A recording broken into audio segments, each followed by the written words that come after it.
今次喺 LG 度收到一個唔用得嘅洗衣機啦，咁我將佢拆解再組裝，變成一個全新嘅產品。咁我覺得都幾得意咯，冇諗過部洗衣機有音樂出嚟，好似部音樂盒咁樣。我覺得呢樣嘢都好環保啊！好新奇，好神奇啊！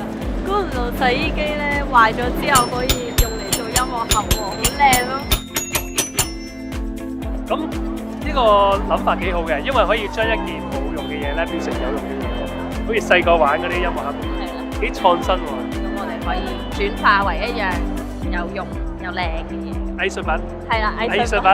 係啦。